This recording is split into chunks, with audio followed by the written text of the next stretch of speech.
ఏంటంటే భాష అనే పేరుతో తెలంగాణ సమాజానికి భూమిపుత్రులకు బ్రాహ్మణ్యాన్ని దూరం చేస్తున్నారు. దాన్ని అడ్డుకోవాల్సిన అవసరం ఉందనే తెలంగాణ బ్రాహ్మణ ఉద్యమకారుల వేదిక అనేది ఆవిర్భావానికి నేను శ్రీకారం చుట్టినా.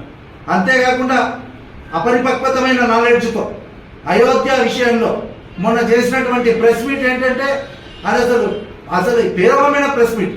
విచిత్రం ఏంటంటే ఇదే భాషతో బీజేపీ ఎండోమెంట్ సెల్లో ఉంటారు, వీళ్ళు కాంగ్రెస్ అని అంటారు. పార్టీలకు అతీతంగా ఈ లోపాయికారు ఒప్పందాలు ఏందో నాకు అర్థమవుతలేదు. ఇట్లా రాముని విషయంలో అని బ్రాహ్మణ్యానికి హిందూ సమాజానికి దూరం చేయడం, అలాగే భాష అనే పేరుతో తెలంగాణ సమాజానికి దూరం చేయడము ఇది పెద్ద కుట్రగా మేము పరిగణిస్తున్నాం.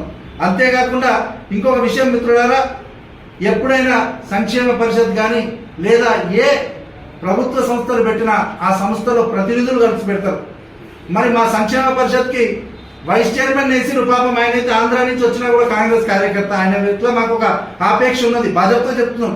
ఎందుకంటే అయితే సంక్షేమ పరిషత్ బిల్డింగ్లో ఆ చైర్మన్ పెట్టిన మీటింగ్లో ఒక బీజేపీ ఒక టీఆర్ఎస్ వ్యక్తులను పెట్టుకొని పెట్టిండ్రు. అయ్యా మరి మేము అడుగుతున్నాం, రేపు పోలీస్ స్టేషన్లో కంప్లైంట్ ఇస్తాం, బ్రాహ్మణ సంక్షేమ పరిషత్ వైస్ చైర్మన్ కనిపిస్తలేడు, ఆయన ఉన్నాడా వేరే దేశాలకు పోయిందా, అసలు ఇక్కడ ఉన్నాడా లేడా అని మాకు డౌట్ వస్తుంది. ఈ సంక్షేమ పరిషత్ చైర్మన్ వైస్ చైర్మన్ దొక్కుతున్నట్టుగా క్లియర్ కట్ గా కనిపిస్తుంది. దీని పట్ల అసలు అన్నిటికంటే ముఖ్యంగా ఒక ప్రభుత్వ సంస్థలో ప్రభుత్వ ఆఫీసులో అసలు ప్రభుత్వ ధిక్కారం కింద వేరే అన్నోన్ బ్రాహ్మణ్స్ ఒక ప్రైవేట్ ఆర్గనైజేషన్ కి ఉన్నటువంటి వ్యక్తిలను తీసుకొచ్చి ఎట్లా పెట్టిండు. అన్నిటికంటే పెద్ద తప్పు ఏంటంటే ఎవరైనా కూడా ఒక స్వచ్ఛందమైన పదవులు నిర్వహించేటప్పుడు స్వచ్ఛందంగా ఉండాలి, న్యూట్రల్గా ఉండాలి. ఒక ఆర్గనైజేషన్ కి న్యూట్రల్ గా ఉండాల్సిన వ్యక్తి ఆర్గనైజేషన్ కి చీఫ్ కోఆర్డినేటర్ ఉండుకుంటూ ఆ వ్యక్తుల ఆఫీస్ దాకా బాస్ ఆఫీసా లేకపోతే సంక్షేమ పరిషత్ ఆఫీసా మాకు మొత్తం మాకు